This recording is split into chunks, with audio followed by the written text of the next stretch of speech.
Sonum say they are looking forward to the completion of the mining charter. Speaking to the media yesterday, the new minister in the portfolio, Gwede Mantashe, said he would do so in the next 3 months.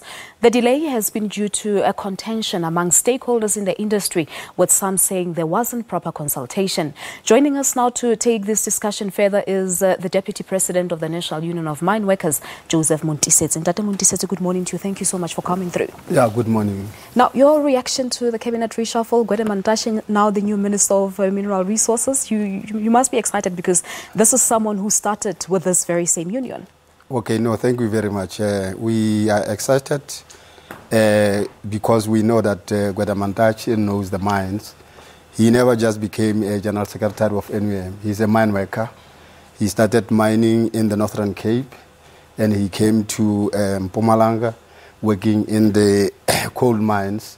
And he go through the ranks in the mining industry until he was elected. He was hired by NUM as a national organizer, and then he became the Deputy General Secretary, and he became the General Secretary. Yeah. So he had been dealing with Chamber of Mines for many years through chamber negotiations. He understands the job that is appointed to. He certainly does. And what are your expectations, before we talk about this mining charter, what are your expectations from Gwede Mantashe as the new minister? Well, our expectation from Gwede is that there must be compliance in the mining industry.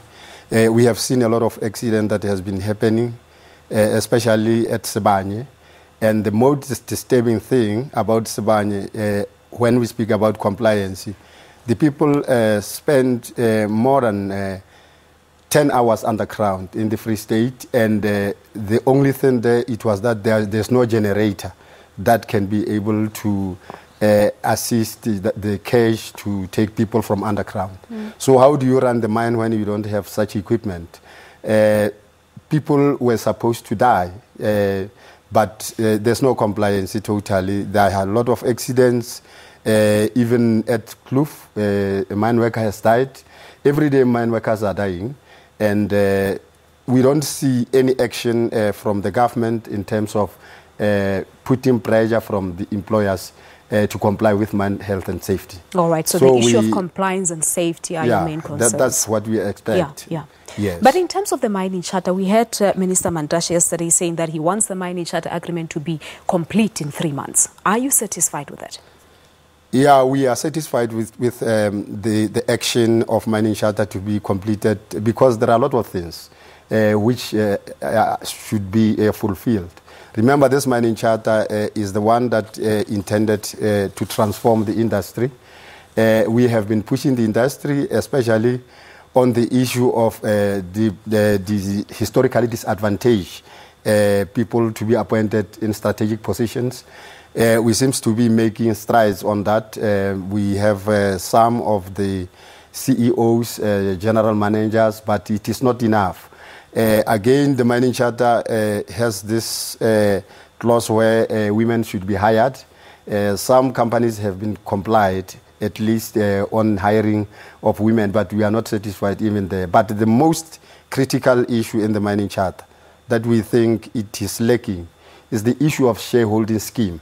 Where companies have reluctantly refused to give workers any share from those schemes, except the other company which falls under Anglo-American, which has Kumba Resource, paid workers better previous years. So we think that that area of shareholding scheme need more attention in terms of how the model of the scheme should look like. And the Chamber of Mines concerns really about the charter was consultation, that there was no proper consultation, it wasn't done thoroughly, and the issue of engaging communities as well also came to the fore. Talk to us about the current state of transformation and the inclusion perhaps of workers and communities where these mines operate. These mines have actually not complying with the issue of communities. You will recall that in the Marikana area, there's this account which is called the account, where the money was put in the account that was supposed to transform the lives of the people in the community surrounding the mines. That money, we hear that it has just disappeared. We are waiting for the government of Northwest and the Lone Min mine to tell us where is the money. That money has not been reported to be found ever since it is said it has disappeared. The communities are suffering.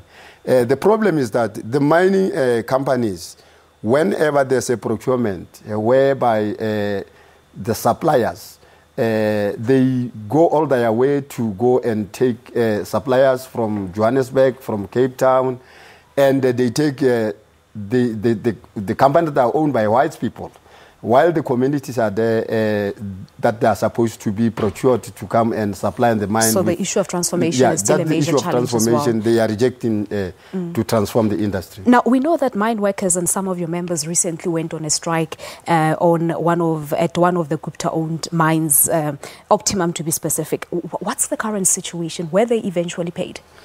Well, the situation there is that the mining, that mine of the Guptas, they have not paid workers. We wrote a letter to the chairperson of the portfolio committee. Yesterday, the Deputy General Secretary of the National Union of Mine Workers went to Parliament to meet the portfolio committee. I'm going to get the report now as to what will be the reaction of the portfolio committee in regard to what is happening at Optimum. But we've seen the controversy around the Guptas. What would you like to see happening with the Gupta-owned mines? Well, we think that those mines, the government must come in and make sure that the mines are put on sale, and you bring the buyers that will start to do business. And our workers, we don't want them to lose the work. We want that to be speed up very soon. We hear that those mines have been put under business rescue. We don't agree with business rescue, because that business rescue, it will mean that our workers will be out of work, and then the business rescue will be making a lot of money. So we want the government to intervene, because according to MPRDA, the government has the right in control of the minerals. So they have to make sure that the mine is being put under liquidation and put on sale. All right, we have to leave it at that. Gwede Mantashe, thank you so much for coming through. All right, ma'am. Thank you very much. Thanks to the Deputy President of the National Union of Mine Workers, Joseph Montisetse, for joining us this morning, of course, talking about this deadline that's been set by the new Minister of Mineral Resources, Gwede Mantashe. We're taking a quick ad break here on Morning Live. There's still so much more to come. Don't go away.